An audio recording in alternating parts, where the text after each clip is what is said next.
kicking your mind in the butt. This is Bridging Realms. Welcome to another episode of Bridging Realms. I, of course, am False Freedom. And I am Dr. Gene Carlisle. We are here in Studio 51. And today I will tell you I underwent some minor oral surgery this morning. So right now I am under a lot of prescription medication and a lot of medical cannabis. And let's be clear here for the listener, Dr. Gene. This is not a surgery where someone performs oral sex on you. This is a mouth surgery, right? Oral means mouth, right? Right, yeah. Inner mouth.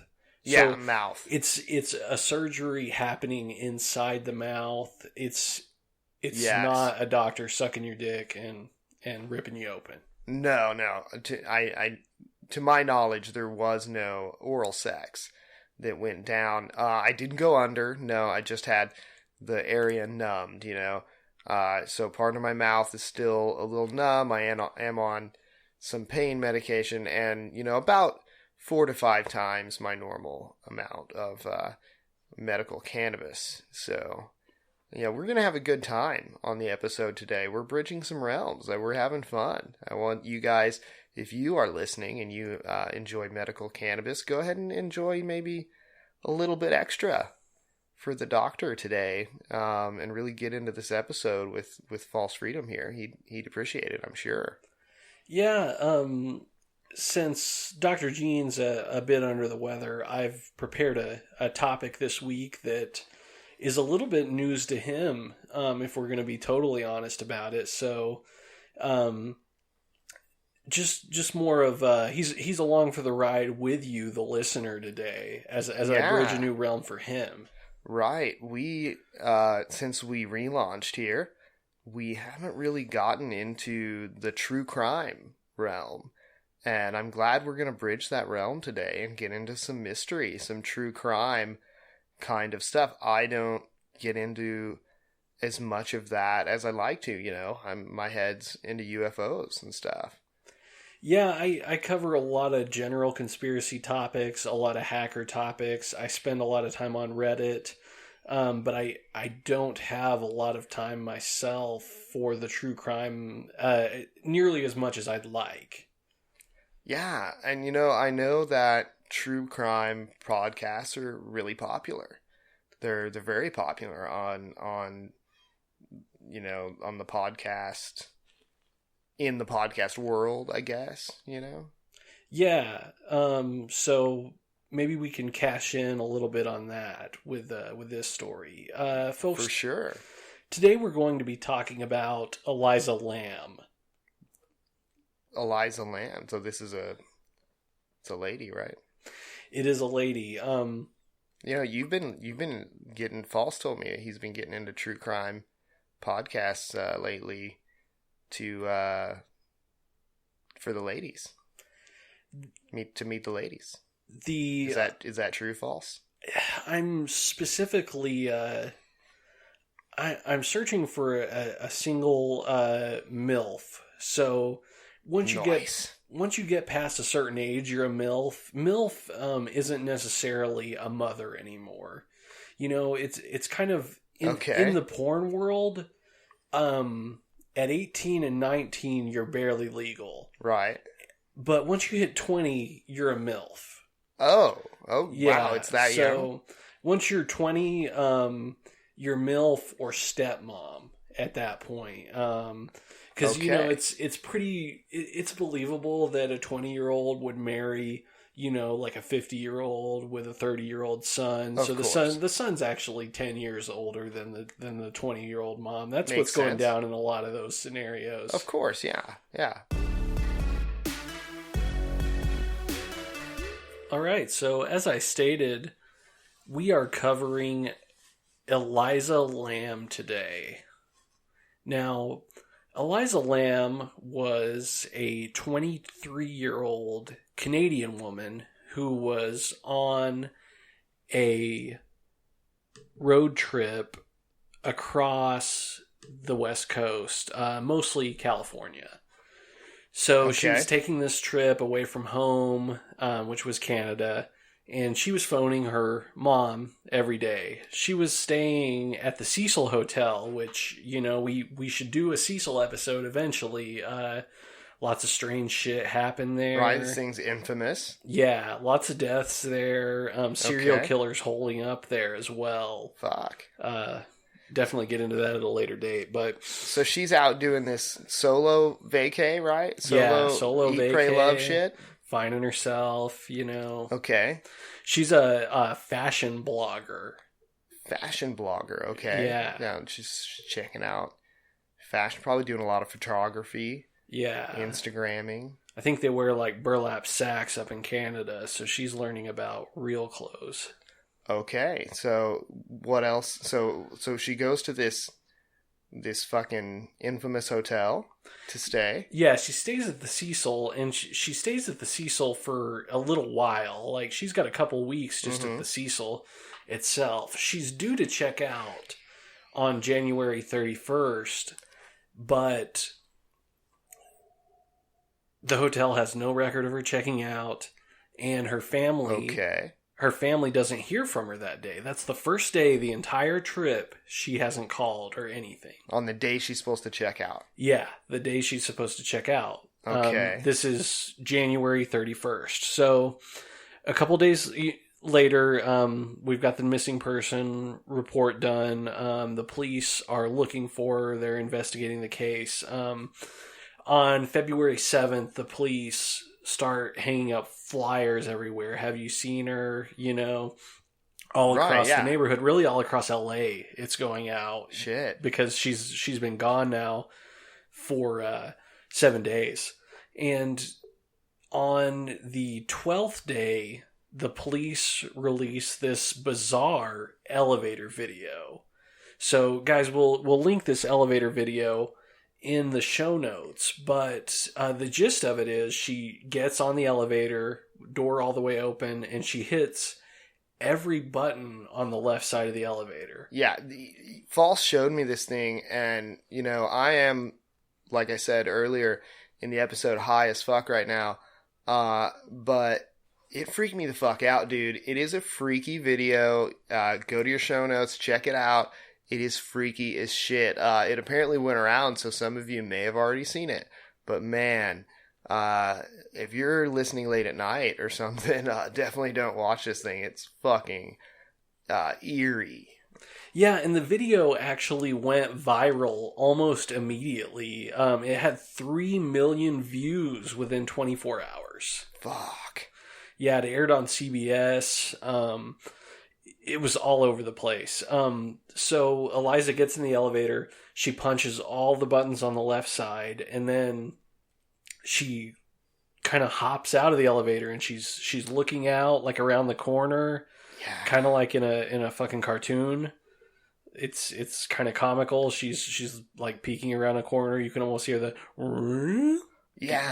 She gets real cartoony, real animated there for a sec. Yeah, and then she's kind of talking to somebody. Right. She kind of hops back in and she hides in the corner, and then she comes back out, looks around. Yeah, what the fuck was she hiding from? Right. And she starts like swinging her hands around in a really weird fashion.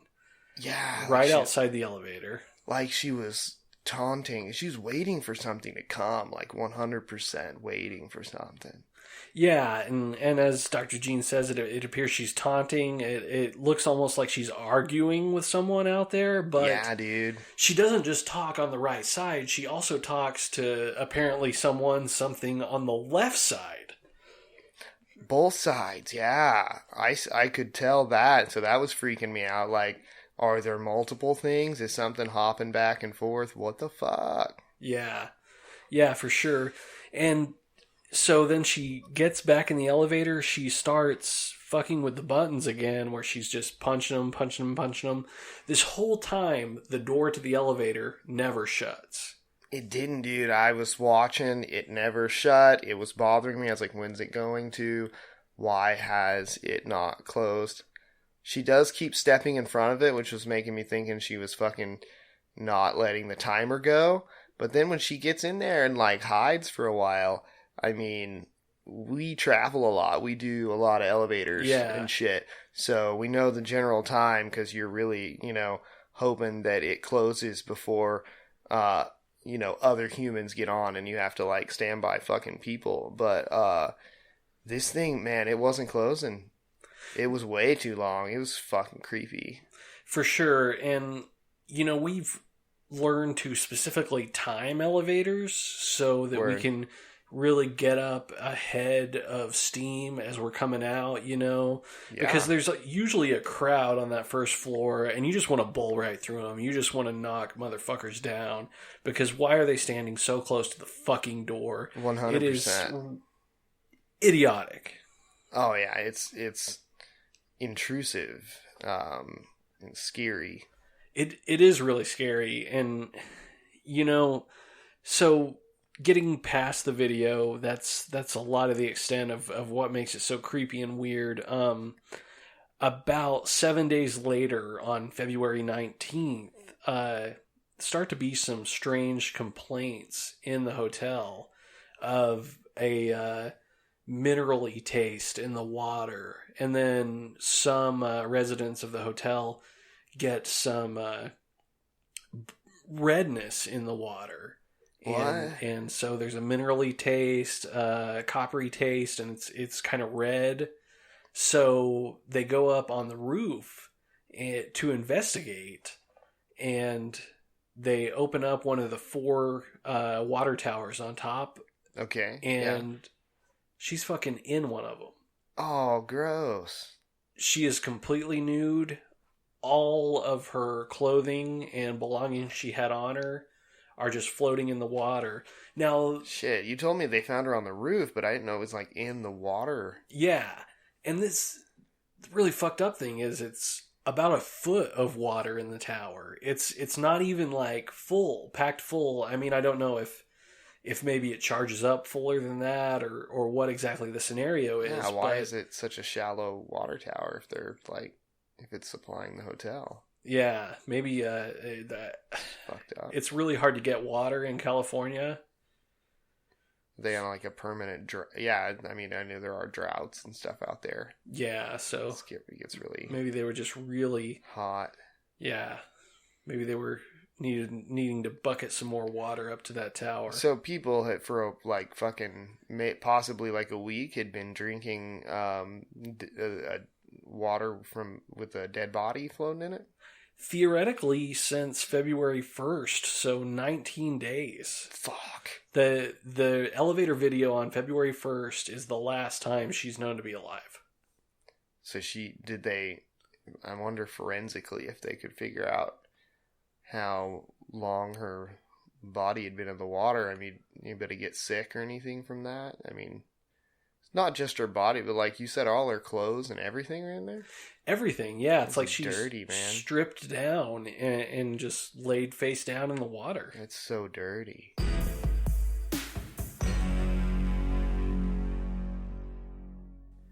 So now, I'd like to get into some of the many theories surrounding Eliza's death.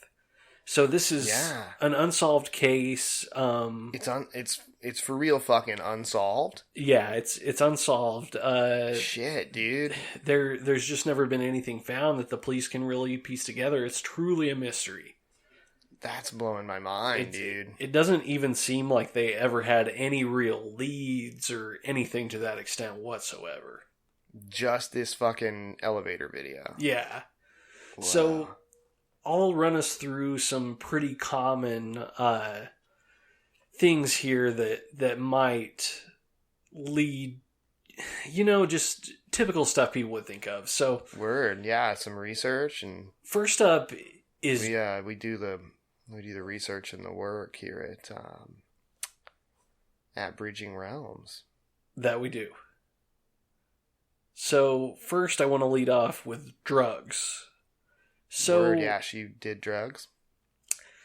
In fact, There's no proof that she did any drugs. They ran a toxicology test, and there were no recreational drugs in her system. There was ibuprofen and Sinotab in her system. I got some of the ibuprofen flowing through me right now for my drugs. But that was it. She wasn't on any psychedelics. She didn't do any shrooms or anything like that. Nothing. Now, in all fairness, some of those are going to leave your bloodstream before 19 days is up, right? Potentially?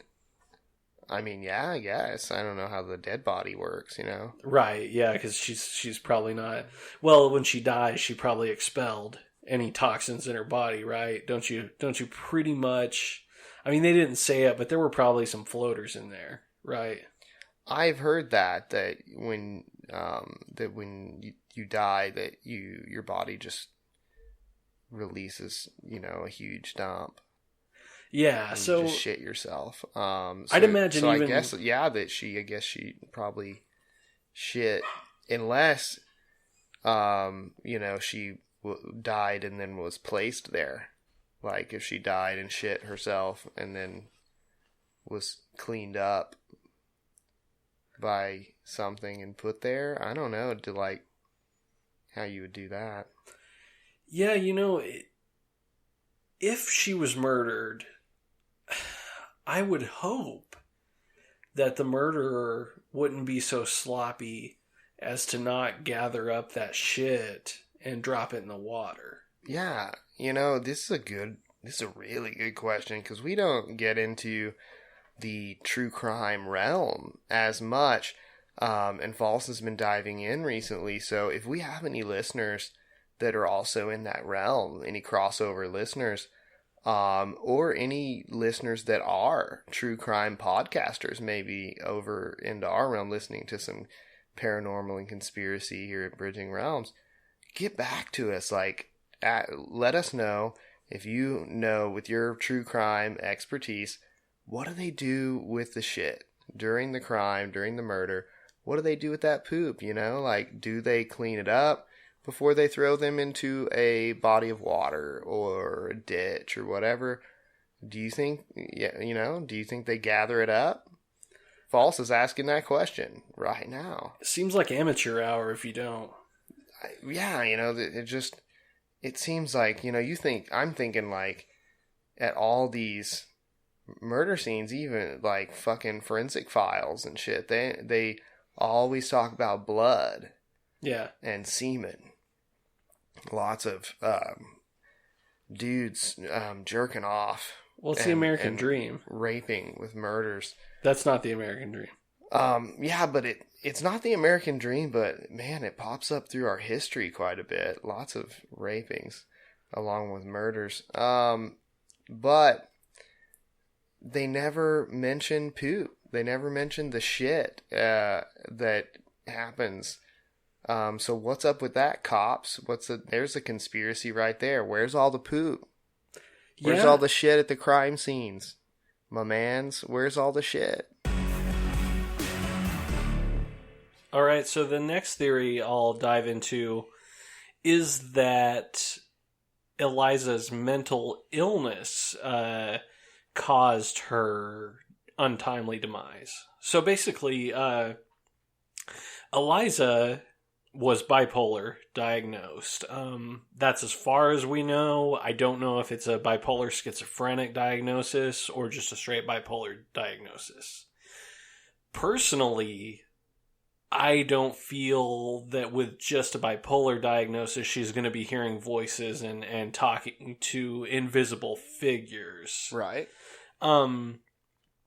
She was on 4 different medications that she took every day, and those medications were present in her bloodstream. So it doesn't appear she was off of her meds.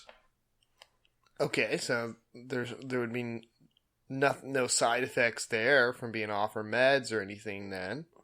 Right. I mean, if I got to be honest, I think we're just continuing to bash people with mental illness, and right, it's kind of gross. We don't want to do that. No, so I really think it's weirder shit. I don't think it can really be explained away by mental illness. So yeah, if you think it's because she was bipolar, fuck off. Yeah, fuck that theory, dude.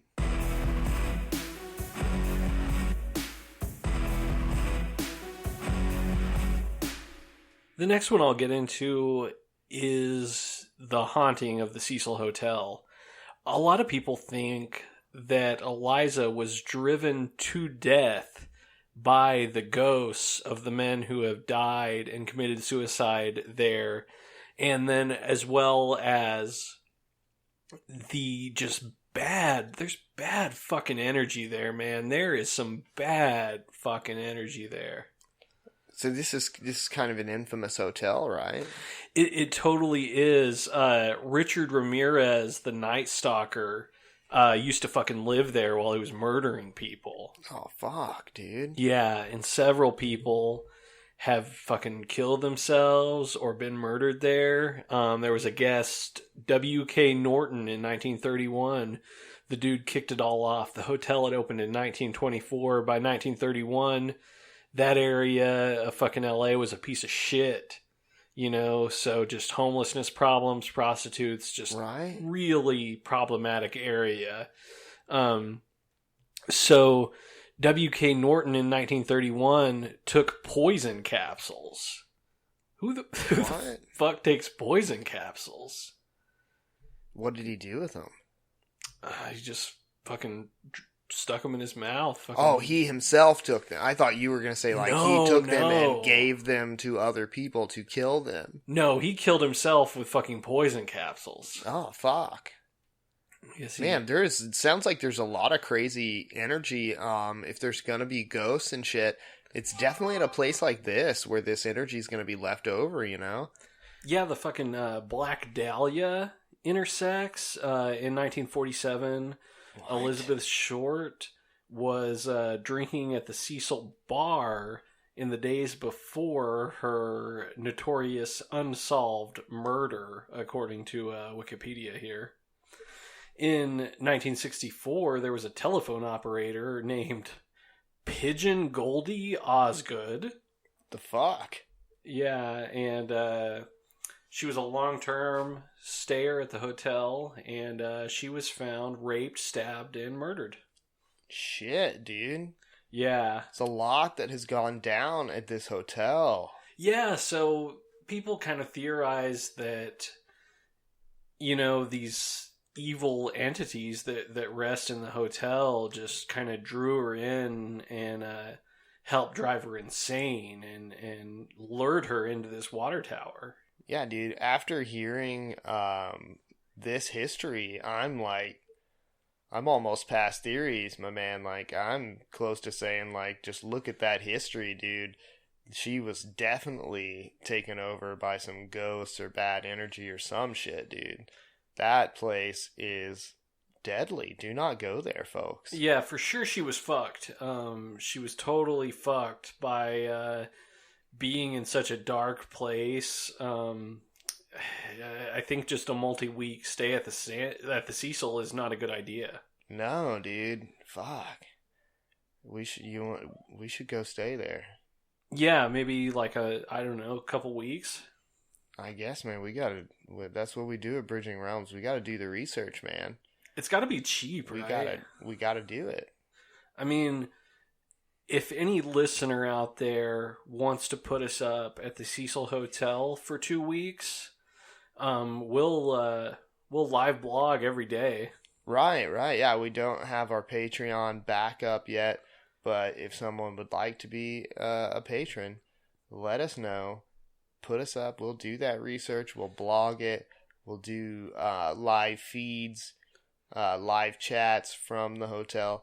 We'll do this at any haunted or paranormal location. You know, we're all about doing that research. That's what we're talking about here. Yeah, just put the hotel under the name Gene Carlisle. Dr. Gene Carlisle. Yeah, put it under there. Leave a credit card on file. We don't have any of those.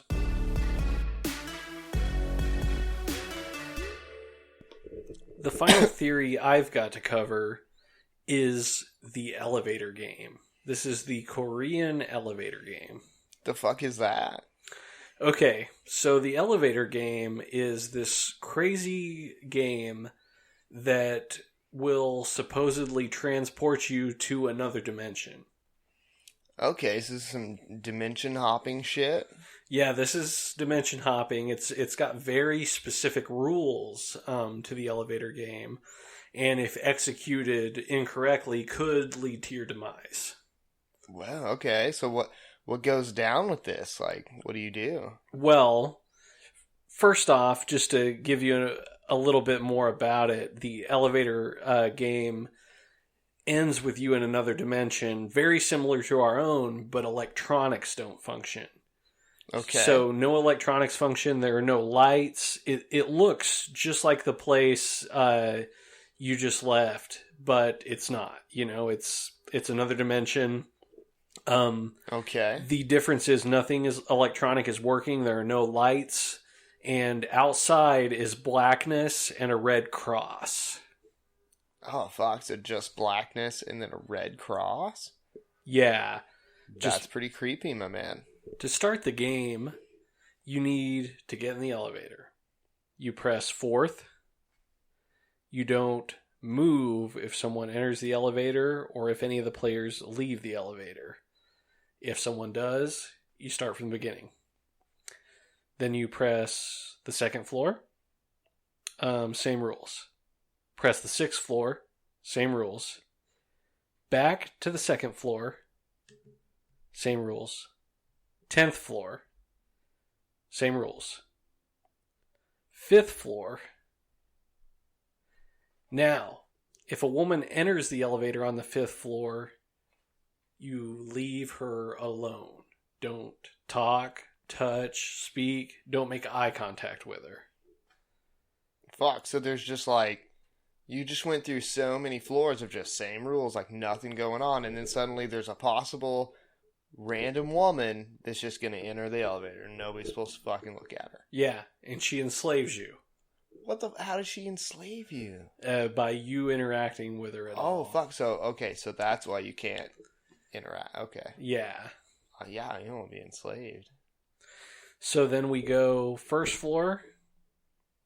It'll ascend or descend. If it reaches the first floor, leave, don't look back. So, is this one of those, just real quick aside, is this one of those, like, teenage party games where they're really just going up and down the elevator to, like, jerk each other off and shit?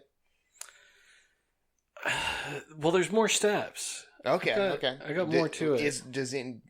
Spoiler, though, does any of the steps include jerking each other off?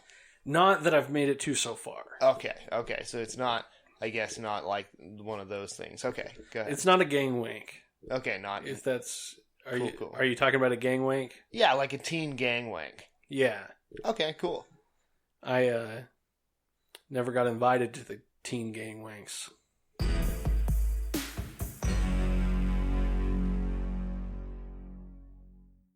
The final step, step 9, if the elevator reaches the 10th floor... leave. Don't respond to the woman if she asks where are you going or what's wrong. Her voice will be high when she asks that. And once again, do not proceed if someone enters the elevator or one of the players leave the elevator. If someone does that, start from the beginning. You are in the other world. If you're alone, electronics will not work. It's identical to ours, except no lights, and the red cross in the distance is all you'll see. So, is this like... Is it one of those things where, like... So, they say if someone does one of those things, you gotta start back at the beginning. Yeah. You just, like, snap out of it? Is this one of those, like, urban legend Bloody Mary things? Like that? Yeah, I mean, I guess sorta. I guess if you keep saying Bloody Mary twice and then just leaving the bathroom and then coming back and saying it twice and then... Yeah, that's pretty much what I did as a child. So, like, I mean, but were you forgetting to say it or... No, I got scared. Yeah? Yeah. Of course, man. Fucking, I want Bloody Mary to fucking show up and chop my dick off, I used to piss myself on the first Bloody Mary. So what about, is this like a new age thing? Is this like a Slender Man? Was this created by the internet? Slenderman's hot right now, but I think this has been around since the beginning of elevators. Okay, yeah, because, I mean... In Korea. This is a mind-blowing thing to think about, like, this dimension hopping, this, method here, this game does not exist without elevators, right? Right. So this is some magic or some interdimensional shit created by the invention of elevators. Maybe we need to, investigate those guys, the guys who made elevators. I feel like we're due for a Werner Herzog documentary on the elevator game, as machine once again destroys nature. Yeah, maybe that's something we'll be doing in the future. We're going to expose the truth on elevators here on Bridging Realms. Yeah.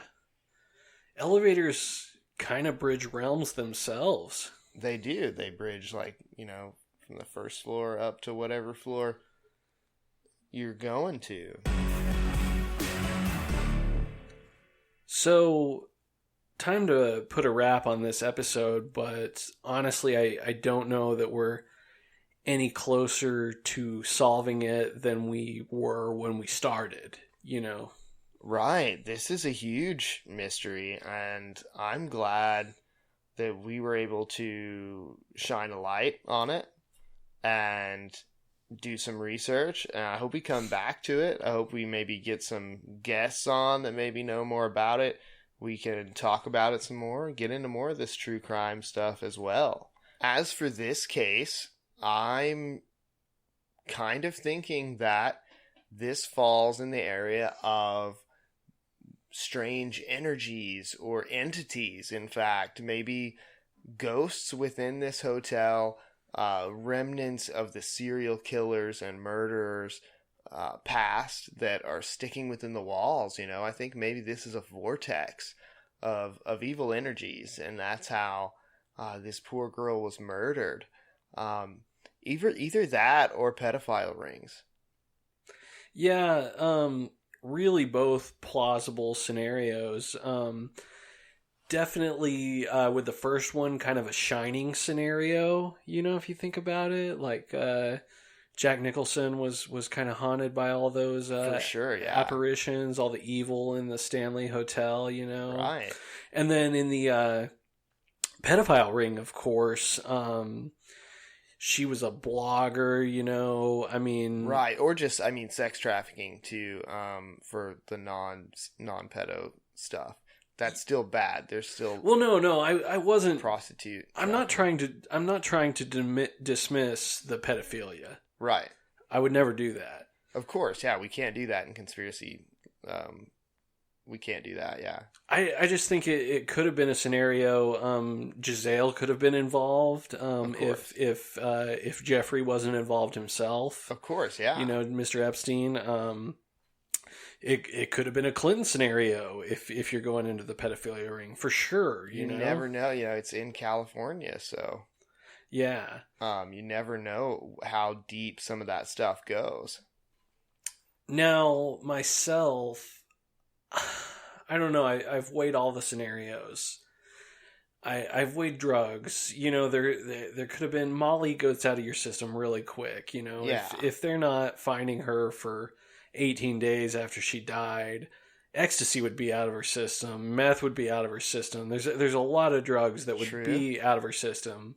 And maybe meth mixed with bipolar, maybe that could bring on a schizophrenic type state or something like that. You never know, yeah. But I still kind of say fuck everyone for instantly going to mental health, and yeah, I fall in the elevator game. She pushes the appropriate buttons, and she gets out, and she's talking to someone, and theoretically she's talking to the woman you can't speak with. Right. And maybe she shouldn't have fucking talked to her. Yeah, she talked to her. And it fucking told you straight up in the directions not to do that. Yeah, and then the woman she couldn't talk to just kind of dropped her lifeless body in the water tank. That totally could have happened. And you know what? Fuck anybody who says that it was drugs immediately, too. Because there's a lot of drugs out there. You know, they said marijuana was a drug for a long time. And now many states, allow it to be medically used. A bunch of them are recreational. Yeah. You know, I'm using medical marijuana right now. It's working wonders. It's opening my brain. You know, it's opening my mind. A lot of drugs out there, like shrooms and stuff like that, can open your mind. They can have medical uses. So, yeah, fuck that. Guys, I would almost advise, instead of playing the elevator game, if you want to go interdimensional, drop acid or eat some mushrooms. Yeah, or go spirit molecule, man. Oh, DMT, yeah. If you can acquire it, if you can do some ayahuasca tea or something and have someone sit with you and do a nice long spirit journey trip, that's pretty good too, you know, or just, get together with some good friends and do a little mild spirit journey bowl. Do a bunch of marijuana together and start soft, and then go on that big trip. We don't want to tell a bunch of our listeners to go on big trips, and then we start getting all kinds of messages about you losing your fucking minds. That's happened to us before. Yeah. Actually. So we want you to start slow, We've driven at least 17 people insane. Right, yeah, and that wasn't just from conspiracy theories, right? And that conspiracy land can get you going insane without any of the psychedelic drugs. So watch yourself when you're doing your psychedelics, folks. I'm just going to keep it mellow here with some mind-opening cannabis that I believe connects us to the cosmos. So do what you will, and keep bridging those realms. Keep doing that research. Research this case. Get the word out there about it. It's not as well known, and we'd like to really find out what happened here. I know False, it's one of his favorites. Yeah, I just feel like we've lost another beautiful spirit to the afterlife, and that's a realm we're going to have to bridge. For sure. Most of these in this true crime realm, just a lot of dead women, and a lot of beautiful spirits, going into the afterlife. And we want to help solve these murders. There's podcasts out there like Solving Murders and shit. So we not only want to bring you disclosure in the UFO realm and bring you things like truth in the cryptids and truth in government conspiracy, but we want to bring you truth in true crimes, right? And maybe solve some mysteries. And we'd just really love to cash in on that sweet true crime money.